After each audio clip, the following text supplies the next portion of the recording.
Hello दोस्तों, कैसे हैं आप सभी। उम्मीद करता हूँ आप सभी बहुत ही अच्छे होंगे। तो आज की इस वीडियो में हम पढ़ने वाले हैं क्लास 9th रसायन विज्ञान का बहुत ही इंपॉर्टेंट चैप्टर जो है हमारे आसपास के पदार्थ, जिसका यह तीसरा वीडियो है। तो इस वीडियो में हम पढ़ेंगे भैया कि द्रव अवस्था किसे कहते हैं, इसका परिभाषा क्या होता है। उसके बाद हम देखेंगे कि द्रव अवस्था के गुण कौन कौन से होते हैं, या इसको हम कह सकते हैं कि द्रव के गुण हम देखेंगे और बहुत ही आसानी तरीके से आपको समझ में आएगा। तो चलिए दोस्तों अपने टॉपिक को शुरू करते हैं। तो हमें पढ़ना है सबसे पहला कि भैया ठोस जो द्रव अवस्था किसे कहते हैं। तो हमें पढ़ना है द्रव अवस्था कि भैया द्रव अवस्था कहते किसे हैं। यदि सबसे पहले इसकी हम परिभाषा पे बात करें ना कि द्रव अवस्था कहते किसे हैं, तो इसका परिभाषा बहुत ही सिंपल होता है। इसमें याद रखेंगे कि ऐसा अवस्था, इसमें कहा यह जाता है कि कोई भी पदार्थ है तो किसी भी पदार्थों का ऐसा अवस्था जिसमें आकार क्या होना चाहिए, अनिश्चित।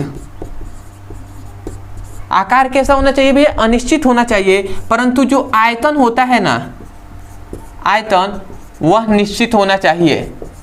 तो उसे हम क्या कह सकते हैं भैया, द्रव अवस्था कह सकते हैं। मतलब ऐसा अवस्था, मतलब पदार्थों की ऐसा अवस्था जिसमें पदार्थों का आयतन निश्चित हो परंतु आकार अनिश्चित हो, तो उस अवस्था को हम क्या कर सकते हैं, द्रव अवस्था कह सकते हैं। ठीक है, तो हम इसको डिफिनेशन, मतलब ये तो पहला एक डिफिनेशन हुआ, इसको हम परिभाषित कर सकते हैं इस प्रकार। या दूसरा हम ऐसे भी कह सकते हैं कि पदार्थों का ऐसा अवस्था जिसमें बहने का गुण होता है उसे हम द्रव अवस्था कहते हैं। समझ में आया ना। तो हम दो तरीके से इसका डेफिनेशन कर सकते हैं और भी बहुत तरीके से डेफिनेशन कर सकते हैं, क्योंकि डेफिनेशन का मतलब ही होता है इसको समझाना। ठीक है, इसको बताना कि भैया ये है क्या, और जिससे हम जान सके कि हाँ भैया ये द्रव अवस्था है, ये द्रव पदार्थ है। इसलिए तो हम यही डेफिनेशन सबसे बेहतर है। तो आप क्या कहेंगे, पदार्थों का ऐसा अवस्था जिसमें पदार्थों का आयतन निश्चित हो तथा आकार अनिश्चित हो, तो उस अवस्था को हम द्रव अवस्था कहेंगे। तो आशा करते हैं आप समझ गए होंगे। तो हम डेफिनेशन यहाँ पे मैं लिख दे रहा हूं। तो डेफिनेशन आप क्या लिखेंगे,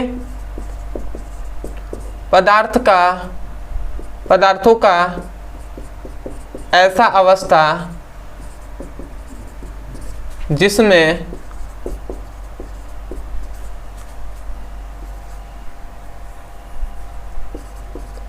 पदार्थ का आकार अनिश्चित व आयतन निश्चित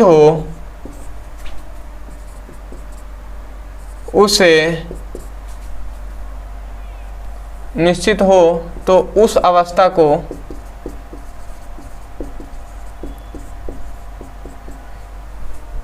द्रव अवस्था कहते हैं।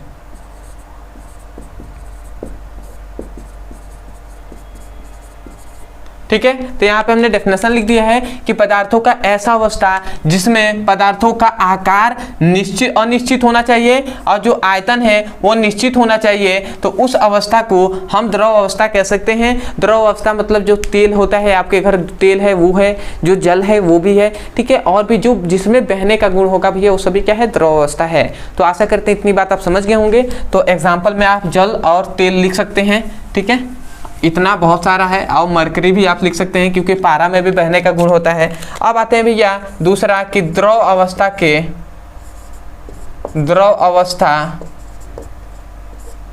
के गुण या द्रव के गुण भी हम कह सकते हैं।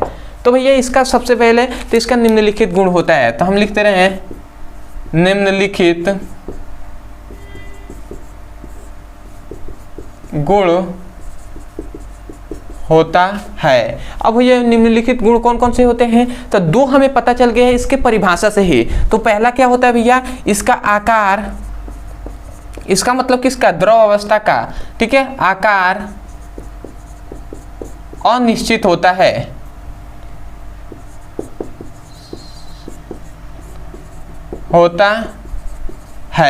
ठीक है, अब आते हैं दूसरा। तो भैया हमने बताया परिभाषा में है कि इसका आयतन क्या होता है, निश्चित होता है। तो हम क्या लिखेंगे, इसका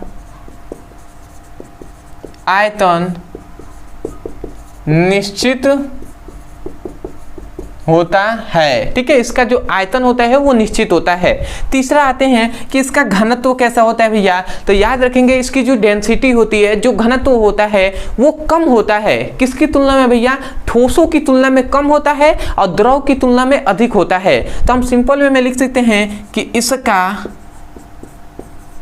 घनत्व कम होता है। ठीक है, इसका घनत्व क्या होता है, डेंसिटी होता है वो कम होता है। क्यों कम होता है भैया, कि मान लेते हैं ये कोई द्रव पदार्थ है तो इसके जो अणु होंगे वो बहुत क्या होते हैं, दूर दूर होते हैं, बहुत दूर दूर नहीं परंतु दूर दूर होते हैं। ठीक है, उसके बाद आते हैं चौथा कि भैया याद रखेंगे जो अणु होते हैं ना, इनके बीच कौन सा बल लगता है भैया, किसी भी पदार्थों के जो अणु होते हैं उसमें अंतर आणविक बल लगता है। तो इसमें याद रखेंगे जो अंतर आणविक बल होता है वो कम होता है, जिसके कारण इनका घनत्व क्या होता है, कम होता है। तो हम ये भी गुण लिख सकते हैं कि इनके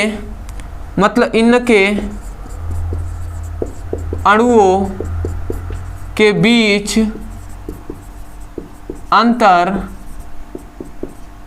आणविक बल क्या होता है भैया, कम होता है। इनके अंतर आणविक बल क्या होता है, इनके अणुओं के जो बीच क्या होता है, अंतर आणविक बल कम होता है, ये आप लिख सकते हैं। और अंतिम हम देख लेते हैं कि जो याद रखेंगे जो द्रव अवस्था होती है इनमें बहने का गुण होता है। मतलब ये पांचवा इसका गुण है कि ये क्या होते हैं, मतलब ऐसे हम लिख सकते हैं कि द्रव अवस्था तरल होती है। मतलब जो द्रव होती हैं वो तरल होती हैं। अतरल मतलब ये होता है भैया कि जो मतलब पदार्थ जो क्या होता है जिसमें बहने का गुण होता है।